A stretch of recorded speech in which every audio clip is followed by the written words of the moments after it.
Still stuck in that little office, huh? My ex's wife laughed, tossing her diamond bracelet as he smirked beside her. Some people just never rise, she said loud enough for everyone to hear. I smiled, said nothing. Next morning, their $125 million sat on my desk, waiting for my signature. Their faces when they saw me in the Sue's chair. Unforgettable. Every conversation in the Metropolitan Grill stopped when Elise's voice rang out across the restaurant. Still stuck in that little office, huh? Some people just never rise. She stood next to Carson at the bar, twisting her diamond bracelet for emphasis while gesturing at me with her wine glass. The couple at the table next to mine actually set down their forks to watch. A waiter paused mid-stride, holding a tray of drinks that started to tremble. Carson added his own performance, loud enough for the entire dining room, still pushing papers while the rest of us build empires, right, sweetheart? The sweetheart stung worse than everything else. The same endearment he'd used during our marriage. I stood there, my reservation card in hand, feeling 40 pairs of eyes measuring my off-the-rack blazer against Elise's designer dress. What they couldn't see, what would have changed everything, was the email on my phone from Marcus confirming that Carson and Elise's $125 million pharmaceutical acquisition had just landed on my desk at Apex Consulting, waiting for Victoria Blackwood's approval. They didn't know Victoria was me. Before we continue, thank you for being here. If you believe every woman underestimated deserves her moment to rise, hit subscribe. It's free and helps us share more stories like this. Now let's dive in. The hostess touched my elbow gently, her voice barely a whisper. Your table is ready, Ms. Monroe. I followed her through the gauntlet of stairs, each step feeling like a mile. Someone at the bar actually took out their phone, and I heard the distinct sound of a camera shutter. By the time I reached my booth in the corner, my hands were steady but my jaw ached from clenching it. The waiter appeared immediately, professionally ignoring the scene that had just unfolded. I ordered the salmon and a glass of Malbec, then pulled out my phone to read Marcus's email in detail. The acquisition paperwork had been filed 3 months ago, back when Carson and Elise's company, Whitmore Stanton Holdings, thought they were untouchable. The new SEC regulations requiring third-party approval for pharmaceutical deals over $100 million had caught them perfectly.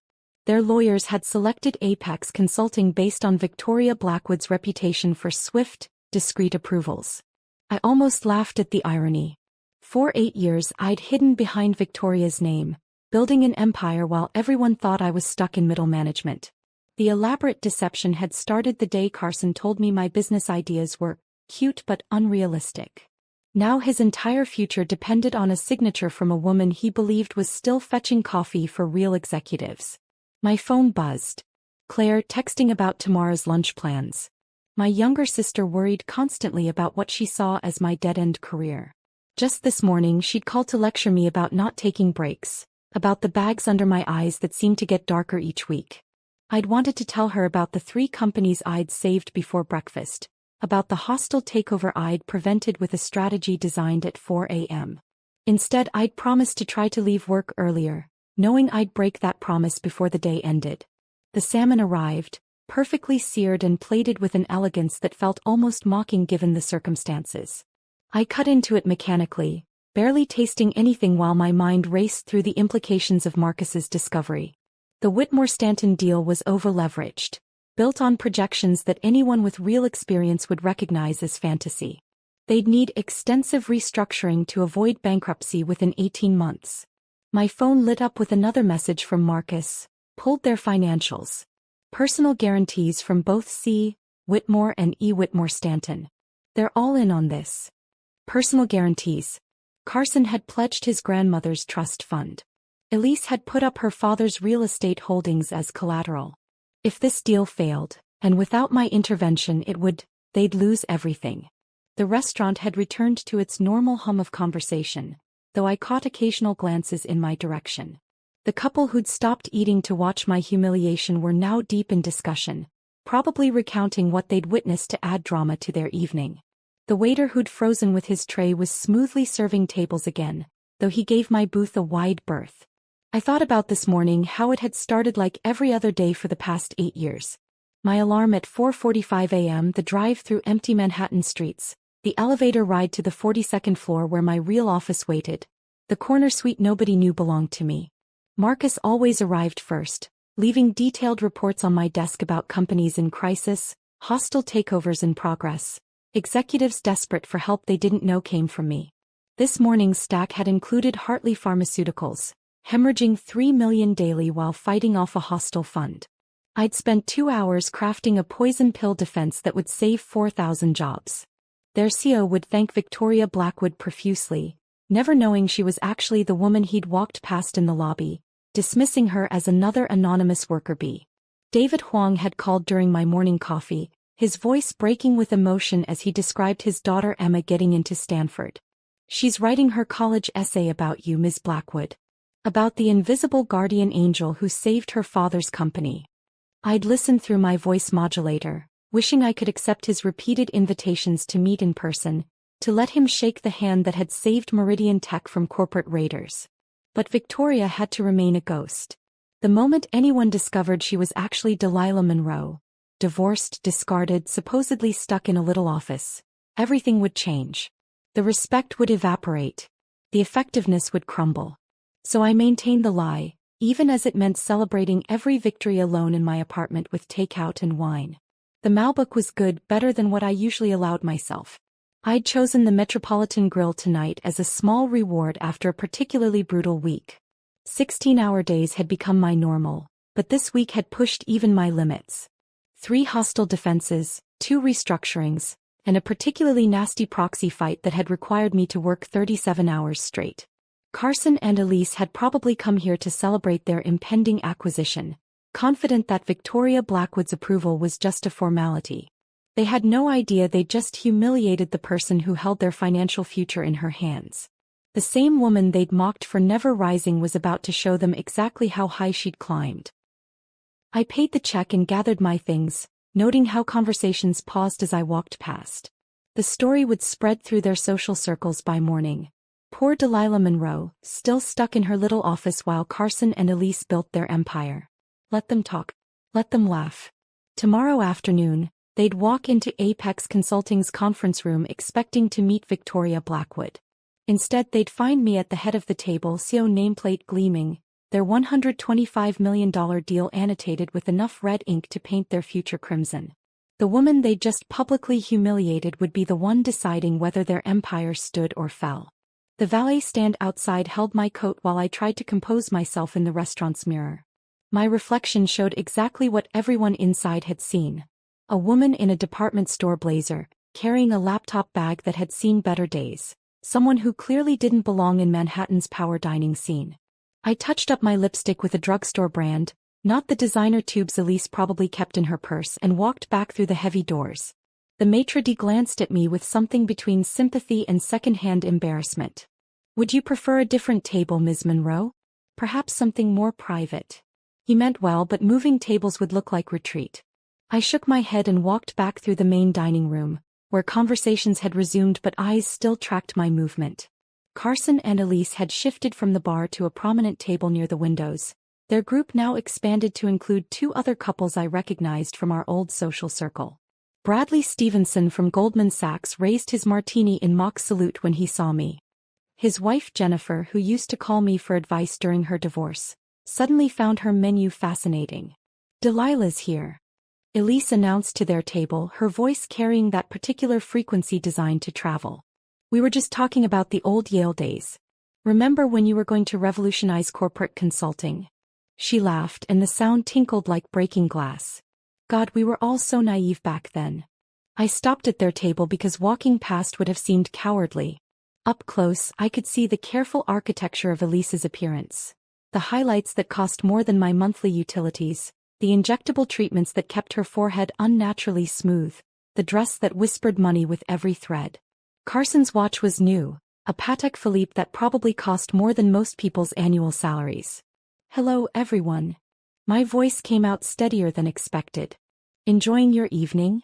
Bradley's wife Jennifer finally looked up, her expression carefully neutral. "Delilah, it's been forever. How are you?" Before I could answer, Carson jumped in. "Delilah's still at the same place, aren't you?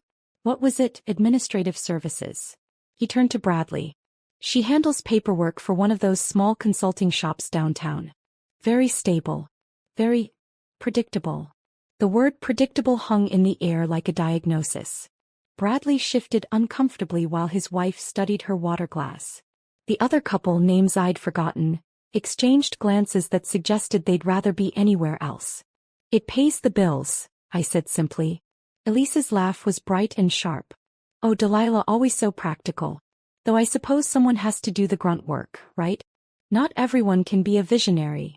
She touched Carson's arm possessively. We were just telling Bradley about our new acquisition.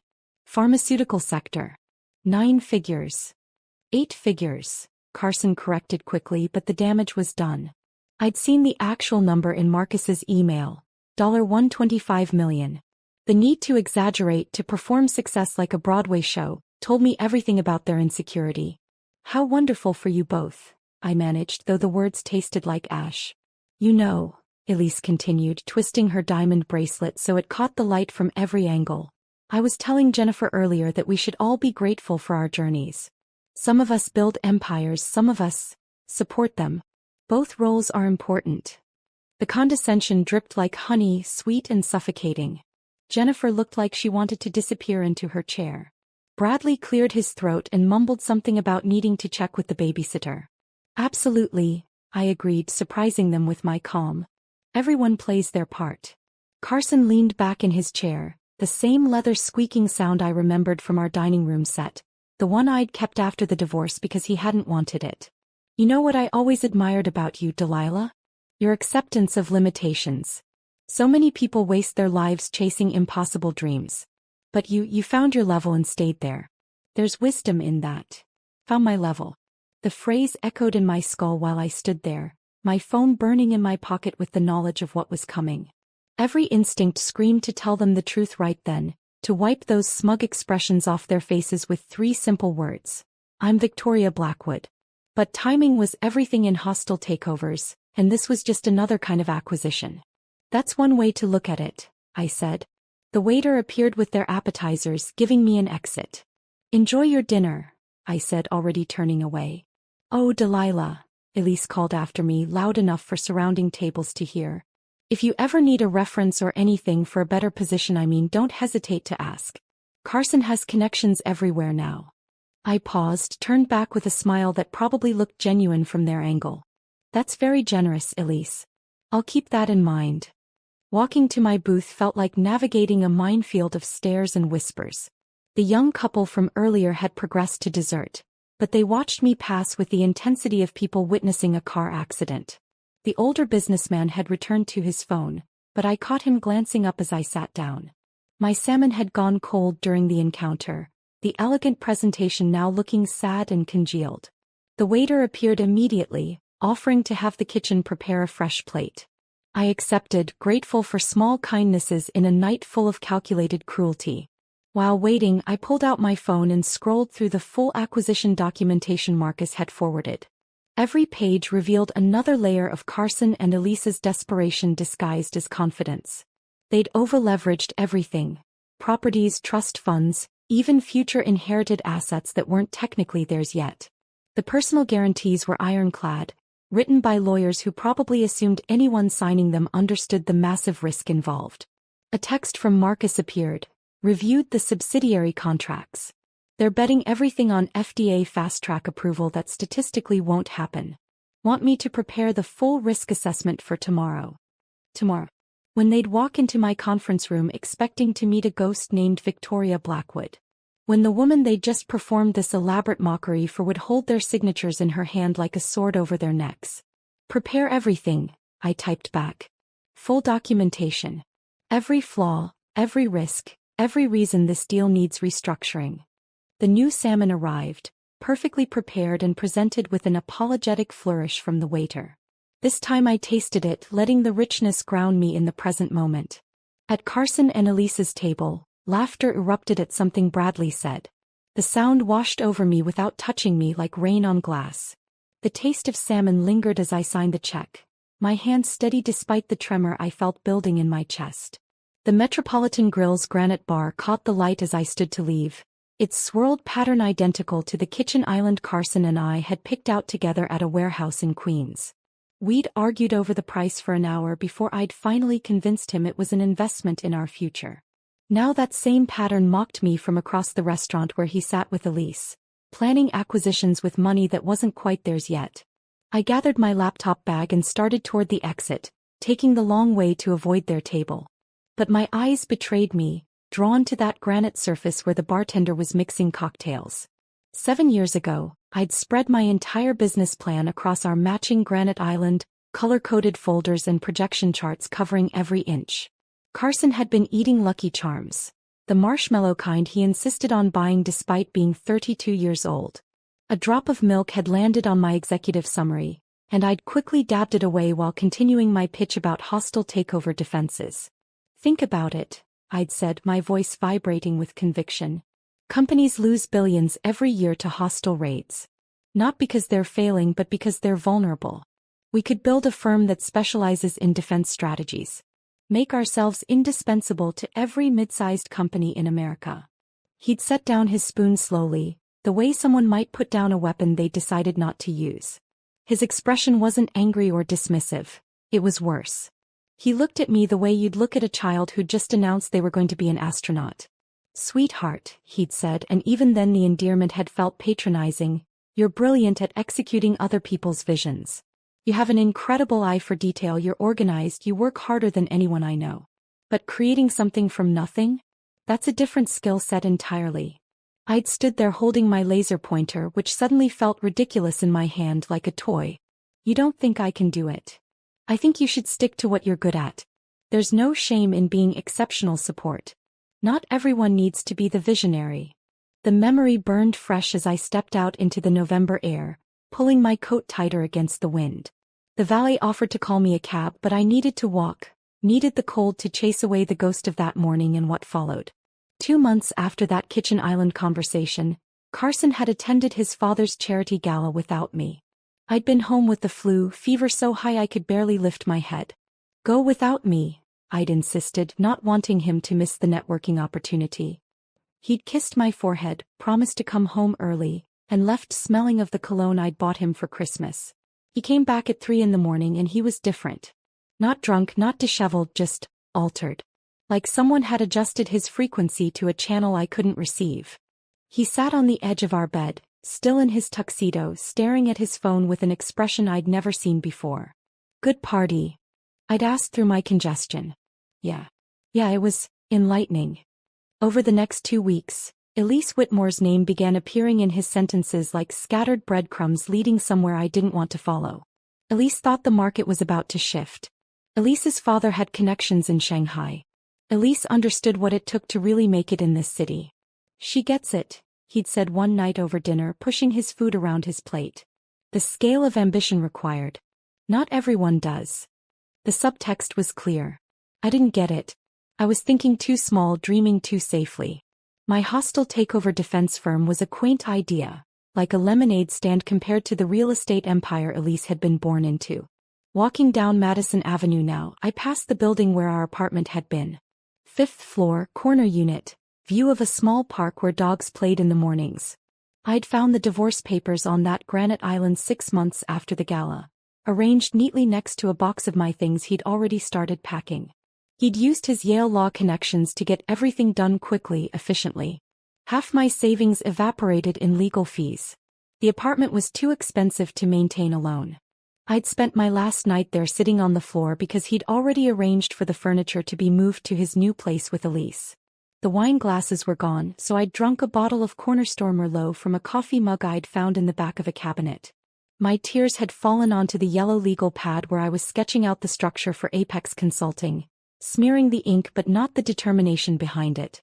At 2 in the morning, in my new one-bedroom apartment that smelled like the previous tenant's cats, I'd given birth to Victoria Blackwood.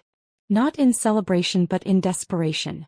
The incorporation documents glowed on my laptop screen as I selected Operations Manager from the drop-down menu for my own role. So would be Victoria Blackwood, a woman who existed only in paperwork and carefully modulated phone calls. I'd spent the rest of that night practicing her voice, recording myself reading the same paragraph over and over until I found the right tone. Confident, slightly British, the kind of accent that suggested old money and Ivy League without saying either explicitly. My throat had been raw by sunrise, but Victoria was ready to meet the world.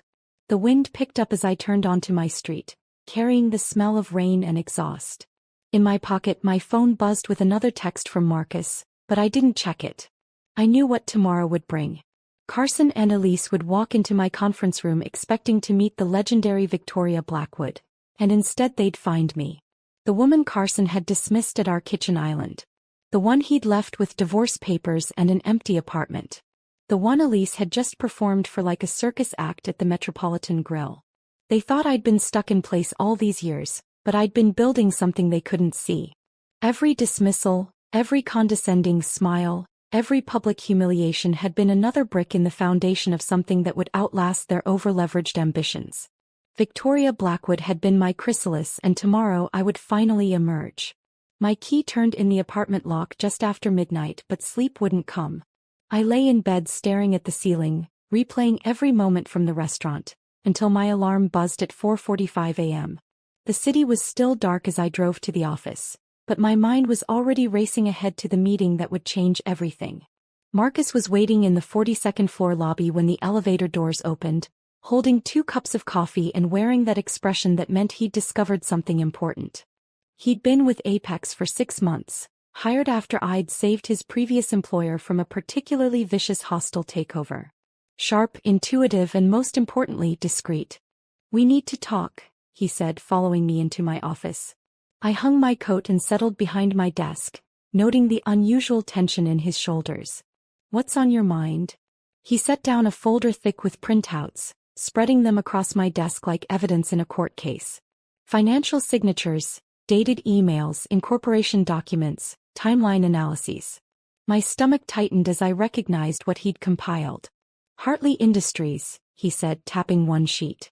The defense strategy was filed at 3:47 a.m. by Victoria Blackwood. Security footage shows only you in the building at that time. He pulled out another page. Brennan Steele.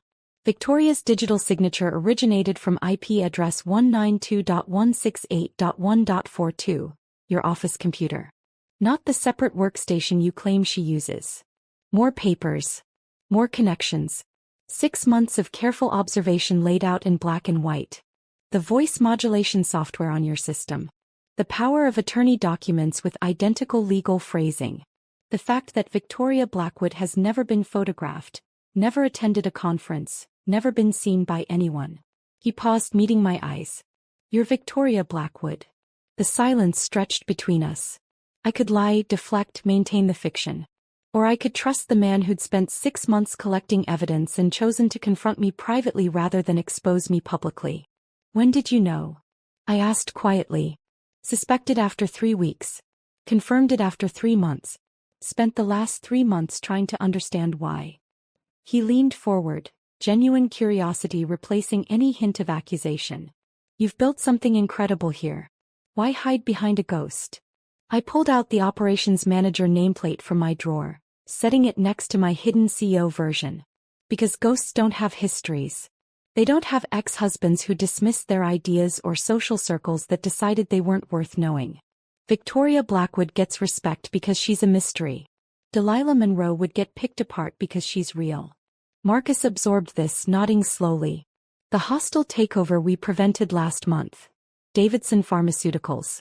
Their board thanked Victoria profusely, while I sat in the corner taking notes, and they never looked at me twice. That's actually genius." A grin spread across his face, the same one he wore when we'd cracked a particularly complex defensive strategy. "You weaponized their dismissal of you." From that night forward, everything changed. Marcus became my true lieutenant, the only person who knew both sides of my identity.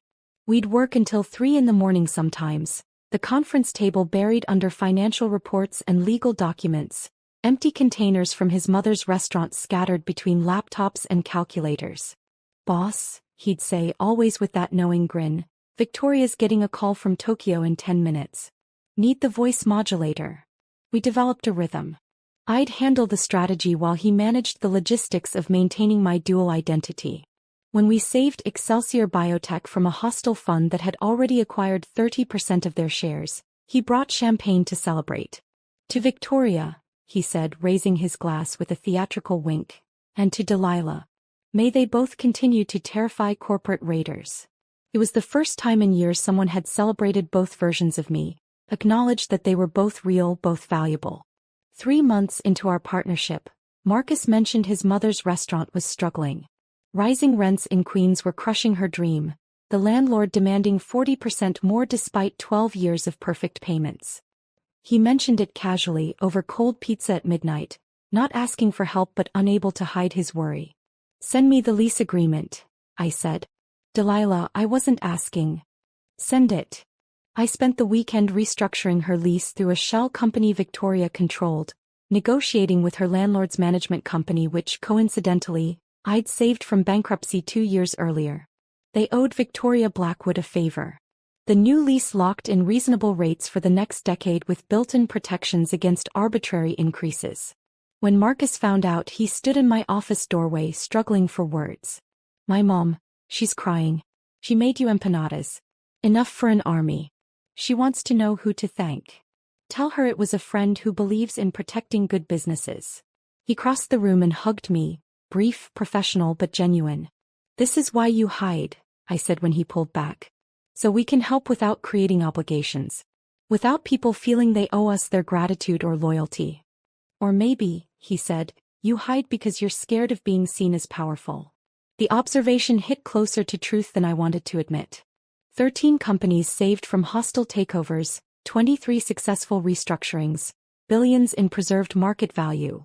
All credited to Victoria Blackwood while Delilah Monroe went home to microwave dinners and empty celebrations. Industry magazines ran feature articles about Victoria's mysterious genius. Forbes speculated about her background. The Wall Street Journal called her the ghost in the machine of American business. Meanwhile, I sat alone in my apartment, reading about my own achievements as if they belonged to someone else. You should reveal yourself, Marcus suggested one evening as we reviewed quarterly reports. Take credit for what you've built. I showed him my laptop screen, not the bank statements showing Apex's success, but the comments section under a recent article about women in business. The vitriol directed at female CEOs who'd built their companies from nothing. The accusations of sleeping their way to success. The detailed dissections of their divorces, their appearances, their personal lives. A divorced woman with no connections, no family money, no Ivy League MBA? They'd tear me apart.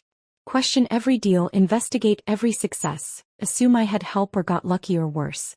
Victoria Blackwood's mystery is her power. The moment she becomes Delilah Monroe, that power evaporates. Marcus didn't argue, but I saw something shift in his expression. Understanding mixed with frustration at a world that made hiding the smartest strategy for someone like me. We stayed in my office until nearly 10 that night, Marcus and I, analyzing market patterns and discussing defensive strategies for 3 other clients facing raids. The weight of keeping secrets had become familiar over the years, but tonight it felt different. Tomorrow would change everything, though Marcus didn't know that yet. I was packing up my laptop when he suddenly stopped mid-sentence, staring at his tablet screen. His fingers moved quickly across the surface, zooming in on something, his expression shifting from curiosity to disbelief. Delilah. His voice carried an edge I'd rarely heard. You need to see this. He turned the tablet toward me and there it was, a confidential SEC filing from Whitmore Stanton Holdings. The numbers jumped out immediately. $125 million for the acquisition of Pharmalink Industries. My eyes found the critical clause buried on page 3. Third-party verification required by an approved consulting firm specializing in pharmaceutical sector analysis. Keep reading, Marcus said, his excitement barely contained. The law firm's recommendation was typed in standard legal formatting. We recommend engaging Apex Consulting Group, specifically requesting oversight from Victoria Blackwood given her unparalleled track record in pharmaceutical acquisitions. The tablet trembled slightly in Marcus's hand, though whether from excitement or the magnitude of what we were looking at I couldn't tell. They filed this 3 months ago, he said. Before last night's restaurant performance. They have no idea Victoria Blackwood is you. I sank into my chair, the leather creaking under the sudden weight of possibility. Carson and Elise had just placed their entire future in my hands without knowing it. The same hands they'd dismissed as only good for pushing paper. The irony was so perfect, so complete that laughter bubbled up from somewhere deep in my chest. Not bitter or forced, but genuine. The first real laugh since Carson had walked out 7 years ago. They just handed us their future, Marcus said, already pulling up additional screens on his tablet. This is poetic, I finished. We spent the next 4 hours dissecting every page of their proposal. Marcus pulled the full financial disclosures while I analyzed the deal structure. What we found was worse than amateur. It was reckless. They'd leveraged everything on projections that assumed best-case scenarios at every turn. Look at this, I said, highlighting a section on page 47. Personal guarantees from both parties. Marcus leaned over my shoulder reading the fine print. Carson pledged assets from the Whitmore Family Trust. That's his grandmother's money, she's 93 years old. And here, I pointed to another clause. Elise's father co-signed using his real estate holdings as collateral. Half of Connecticut's commercial property according to what they love to brag about. The structure was a house of cards built in a hurricane. They'd borrowed against future inheritance, pledged assets they didn't fully own, and bet everything on FDA fast-track approval that statistically had a 12% chance of happening. Without proper restructuring, the deal would collapse within 18 months. Taking their entire financial ecosystem with it. When do they expect to meet Victoria? I asked. Marcus checked the scheduling system.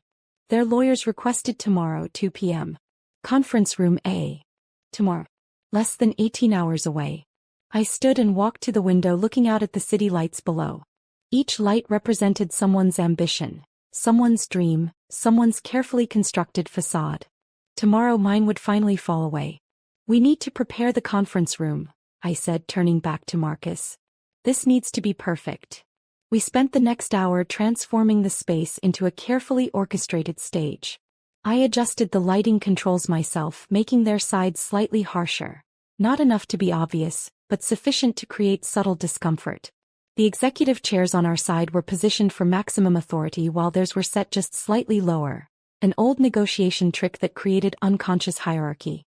The smart glass, Marcus said, gesturing to the wall panel. We can keep it opaque from their side. You could watch them arrive. Do it. He programmed the glass while I unwrapped my real nameplate, the one I'd never displayed. Delilah Monroe so gleamed in brass letters that had never seen daylight in this building. Marcus placed it at the head of the table with ceremonial precision. What about Victoria's? He asked. She retires tomorrow. We tested the wall display 3 times, ensuring the presentation would load instantly when needed. 8 years of victories, billions in saved value, testimonials from CEOs who'd never known my real name, all ready to appear at the touch of a button. By the time I got home it was past 2 in the morning. Sleep felt impossible. I lay in bed, my mind racing through scenarios and possibilities. The ceiling fan turned slowly above me, and in its rhythm, I heard echoes of every dismissal that had brought me here. Elise's voice from the restaurant. Still stuck in that little office, huh? Carson from 7 years ago. Stick to what you're good at, sweetheart. His father at that horrible dinner. Some people are meant to lead, others to follow. My college advisor suggesting I consider more realistic career goals. Each memory sharpened my resolve. Tomorrow wasn't just about revealing my success. It was about shattering their entire worldview. The woman they'd publicly humiliated held the power to save or destroy their financial future. The secretary they'd mocked would sit in the CEO's chair while they begged for approval. I got up and walked to my closet, running my fingers along the garments inside. Tomorrow called for something specific. Not the understated blazers I wore as operations manager. Not the invisible uniform of someone trying not to be noticed. Tomorrow demanded presence. The Saint Laurent suit hung in protective plastic, purchased with my first major success but never worn. Navy blue so dark it was nearly black, with lines that whispered authority. I laid it out on the chair, then returned to bed. 3 hours until dawn. 15 hours until they walked into my conference room. The anticipation thrummed through my veins like electricity. Victoria Blackwood had served her purpose, protecting me while I built an empire in shadow. But tomorrow Delilah Monroe would step into the light, and Carson and Elise would finally understand that the woman they'd dismissed had been holding their strings all along. My phone buzzed with a text from Marcus. Everything's ready. This is going to be legendary. I didn't reply. There were no words for what tomorrow would bring. Only the quiet certainty that everything, every insult, every dismissal, every moment of being overlooked, had led to this perfect convergence. The morning arrived gray and heavy with approaching rain. I dressed slowly, methodically, each piece of clothing feeling like armor being fitted for battle. The Saint Laurent suit fit perfectly, its dark fabric catching light in ways that suggested depth and authority. I arrived at the office at noon, giving myself 2 hours to prepare mentally for what was about to unfold. At 1:45 p.m. I positioned myself in the observation room adjacent to conference room A, watching through the smart glass that remained opaque from their side. Marcus stood ready by the door, his expression carefully neutral despite the electricity I knew he felt. The conference table gleamed under the adjusted lighting, my CO nameplate catching the light at the head like a crown waiting to be claimed. They arrived at 1:55 p.m., 5 minutes early, clearly wanting to project punctuality and professionalism. Carson entered first and my breath caught for just a moment. He was wearing the Hermes tie I'd bought him for our 5th anniversary, the one I'd saved for 3 months to afford. He had no idea, of course. To him it was just another expensive accessory in his collection. Elise followed, her Louboutins announcing her presence with sharp clicks against the marble floor. She wore cream-colored Chanel, her hair pulled back in a style that probably cost more than most people's car payments. The diamond bracelet from last night caught the light with every gesture, a reminder of her performance at the Metropolitan Grill. Their legal team filed in behind them, 2 senior partners from Cromwell and Associates, a CFO whose nervous energy radiated across the room, and an assistant who immediately began arranging documents with practiced efficiency. They moved like a choreographed unit, expensive suits and leather briefcases creating an atmosphere of established power. "Miss Blackwood will be with you shortly," Marcus said, his voice carrying just the right tone of professional courtesy. "Can I offer anyone coffee? Water?" "Just get her in here," Carson said, not rudely but with the casual dismissiveness of someone used to being obeyed. "We have a 4 o'clock in Midtown." Through the glass I watched him check his Rolex. Another gift from me, though this one from his birthday 6 years ago.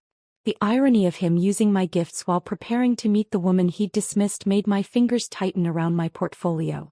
Elise settled into her chair with practiced elegance, adjusting her bracelet in what I recognized as a nervous habit. "I've heard Victoria Blackwood is particular about her entrances," she said to the lawyer beside her. "Some kind of power play apparently. Worth it if she signs off quickly," the CFO muttered, shuffling through his papers. "We need this done yesterday." Marcus caught my eye through the glass, a subtle nod indicating it was time. I took one deep breath, feeling 8 years of preparation crystallize into this single moment. The door handle was cool under my palm. At precisely 2:03 p.m. I pushed open the door. The sound wasn't loud, but in the expectant silence of the conference room, it might as well have been thunder.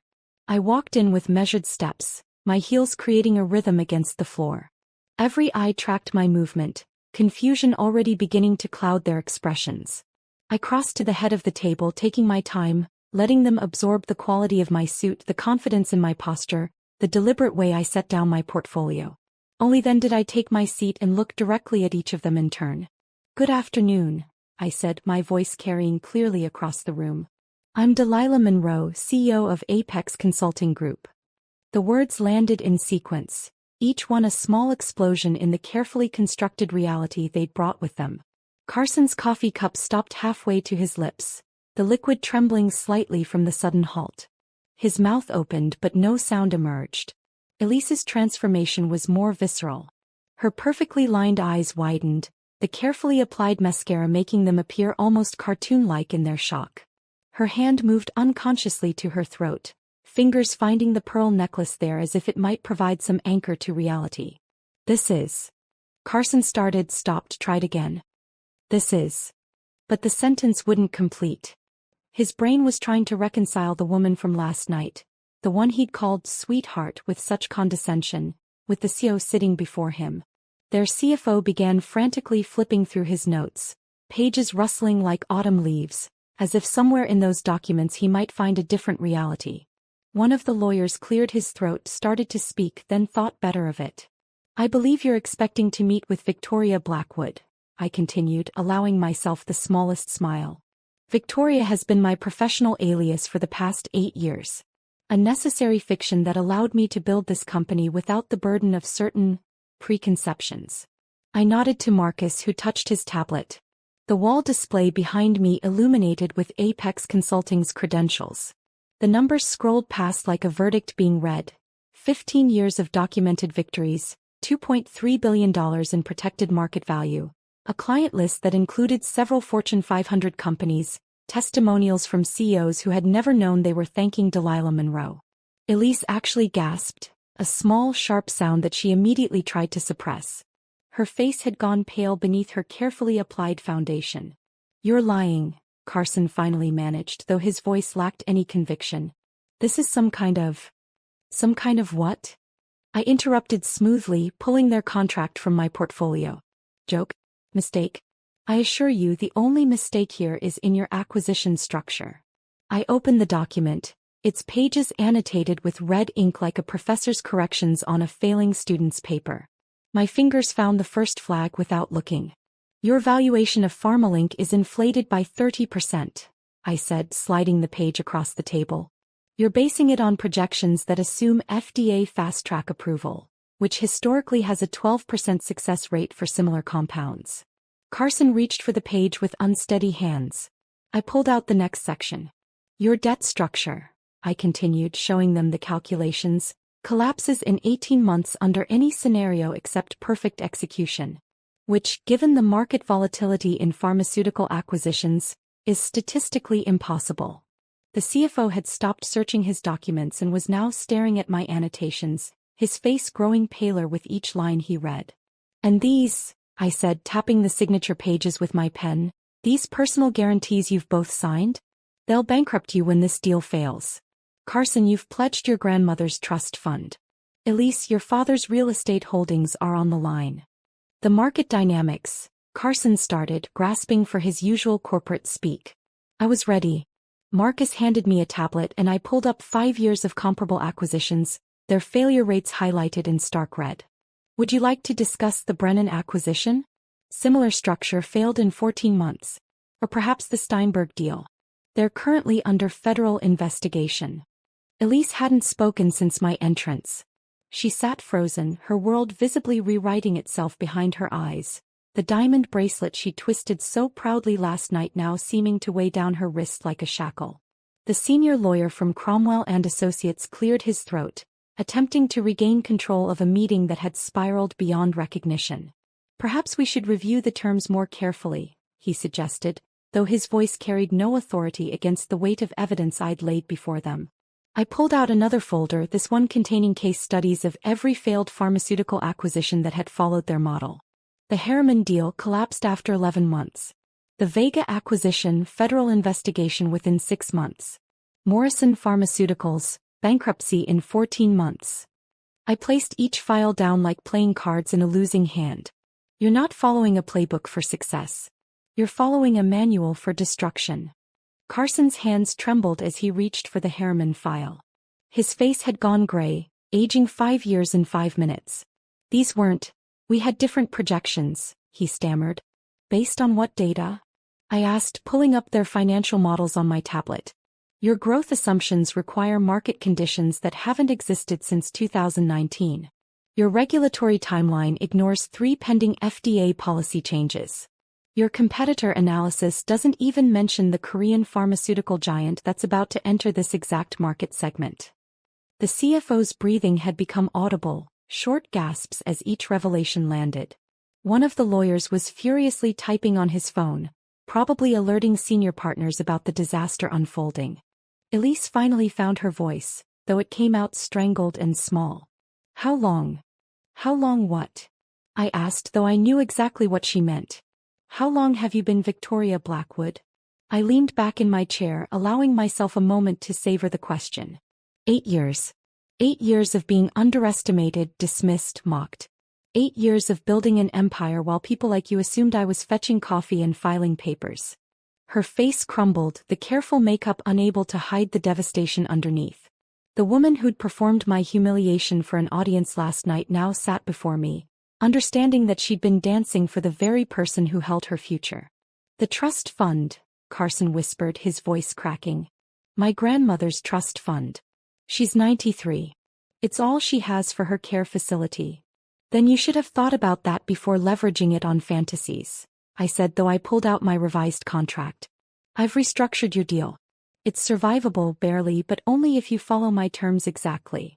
Marcus handed out copies of my revision, 40 pages of corrections that transformed their reckless gamble into something that might actually work. They'd still make money, just not the fortune they'd imagined. More importantly, they'd avoid bankruptcy. Sign it, I said simply. Or walk away and watch everything collapse within 18 months. The room fell silent except for the sound of pages turning. Carson's signature, when it finally came, was shaky and unrecognizable. Elise signed without looking at me, her hand trembling so badly the pen nearly slipped from her fingers. We're done here, I said, standing. They filed out in silence, their earlier confidence replaced by the shell-shocked expressions of people who'd just survived a catastrophe. 3 days later, Marcus showed me his phone over morning coffee. Someone at the Metropolitan Grill had recorded Elise's mockery on Thursday night. The video was everywhere. Twitter, LinkedIn, TikTok. Still stuck in that little office, huh? Some people just never rise. Played on repeat over dramatic music. The comment sections were brutal. Did you see who she was talking to? One commenter wrote. That's Delilah Monroe, the CEO of Apex Consulting. She's worth more than everyone in that restaurant combined. The hashtag some people never rise became ironic overnight, attached to stories of successful women who'd been underestimated. Business Insider ran a feature. The secretary who was actually a shadow CEO. Forbes picked it up, then the Wall Street Journal. Carson's board of directors called an emergency meeting within 48 hours. Marcus had a contact there who fed us updates. They were furious about the over-leveraged deal, the risk to the company's reputation, the viral embarrassment. The vote of no confidence was unanimous. Elise's father gave an interview to the Wall Street Journal 5 days after our meeting. My daughter's recklessness nearly cost our family everything, he said, distancing himself with surgical precision. I've removed her from all family business operations effective immediately. Their social media accounts disappeared within a week. Elise's Instagram, with its carefully curated lifestyle posts, went dark. Carson's LinkedIn, previously updated daily with thought leadership posts, showed no activity. The divorce filing came through Marcus's network 3 months later. They fought over assets that no longer existed, each blaming the other for the catastrophe. Their lawyers sent me letters requesting professional courtesy in not discussing the details publicly. I filed them in a folder labeled simply past and never responded. But I didn't want to live in their destruction. That same week, I launched the Apex initiative, transforming the energy of revenge into something constructive. The program would fund women entrepreneurs who'd been dismissed, overlooked, or told they weren't capable of building something significant. The first applicant arrived on a rainy Tuesday morning. Sarah Chin, 34, with a biotech startup and exhausted eyes. She'd been turned down by 16 investors, most of whom suggested she find a male co-founder to add credibility. They said my idea was too ambitious for someone with my background, she told me, her voice steady despite the tears threatening to fall. I wrote her a check for $200,000 on the spot. Ambition is exactly what we're funding here. Within 6 months, Sarah's company had 3 patents pending and a partnership with Johns Hopkins. She sent me a photo of her new office. A real office, not hidden, not small, with her name on the door in gold letters. Every month brought more women like Sarah. Engineers told they were better suited for support roles. Doctors with revolutionary treatment ideas dismissed as too risky. Consultants whose strategies were stolen by male colleagues who received the credit. I funded them all, but more than money, I gave them what I'd never had. Someone who believed them without requiring them to prove themselves first. They didn't need to hide behind fictional names or pretend to be less than they were. Carson took a position as a senior associate at his old firm, essentially starting over at 41. The same colleagues he'd once outranked now gave him assignments. Elise moved to her family's estate in Connecticut, disappearing from New York's social scene entirely. The months that followed passed in a blur of expansion and purpose. Each morning brought new applications to the Apex initiative, stories of brilliant women whose ideas had been dismissed by people who couldn't see past their own limitations. I read every application personally, remembering my own nights above that Thai restaurant, building something from nothing while the world assumed I was nothing.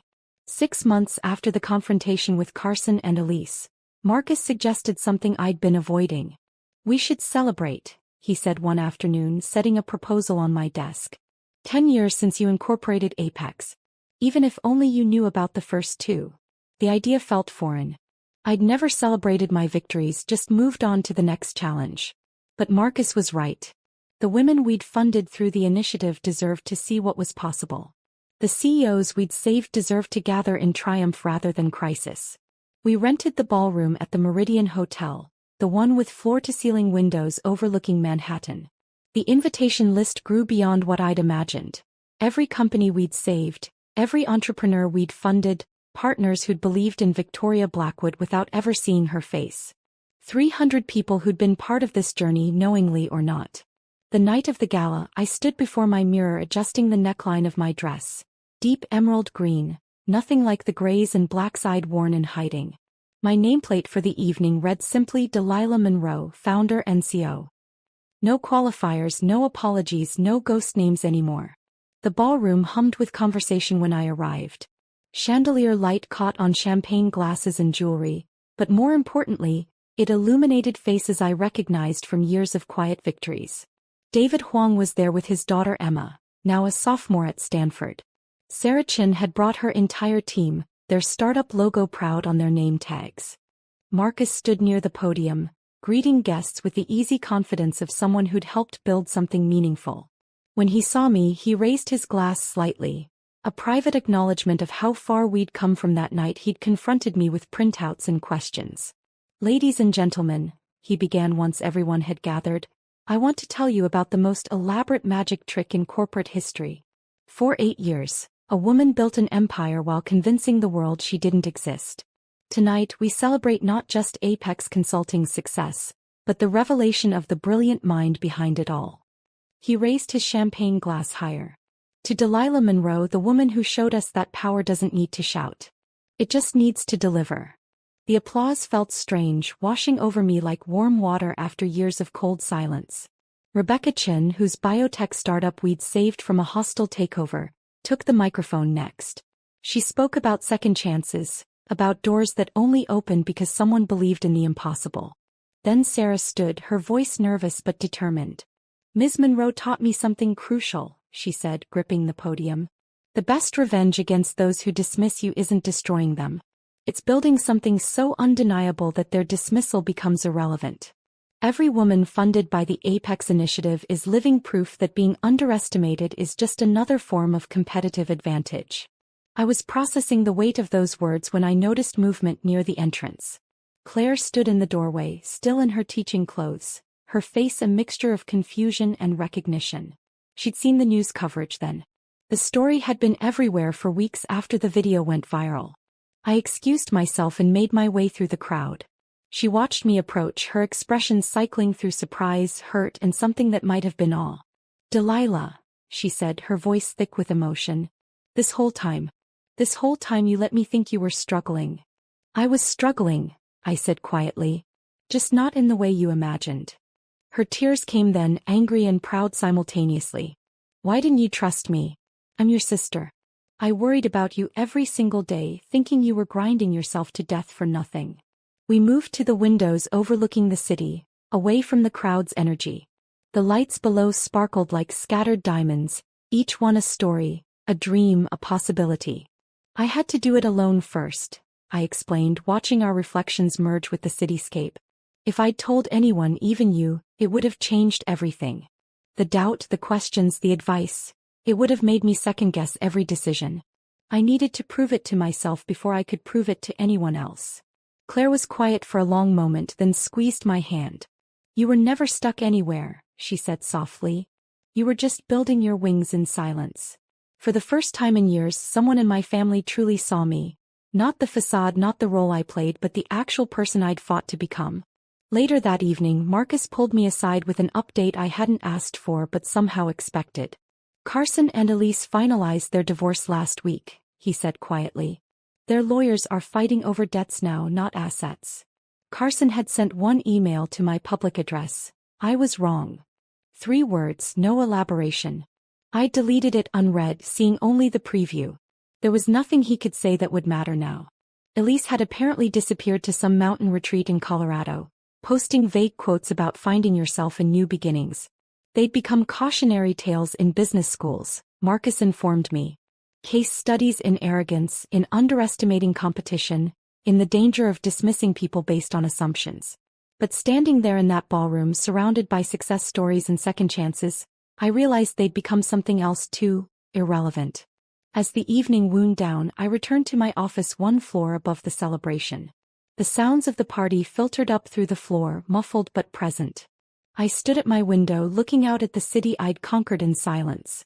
Tomorrow would bring 3 new hostile takeover defenses to design, 2 initiative interviews with women whose eyes would hold that familiar mixture of exhaustion and determination, and a meeting about expanding internationally.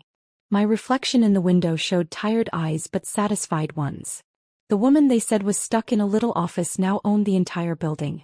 The woman they'd mocked for never rising had built something that would outlast their memory. The city lights below twinkled like promises waiting to be kept. Each one could be another company saved, another entrepreneur funded, another person who'd been dismissed getting their chance to build something undeniable. The view from the 42nd floor wasn't just about height.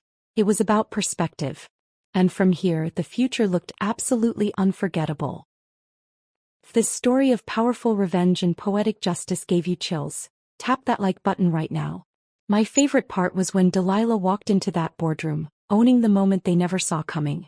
What was your favorite scene? Tell me in the comments below. And don't miss more stories of women who rise from silence to power. Subscribe and hit that notification bell so you never miss an upload.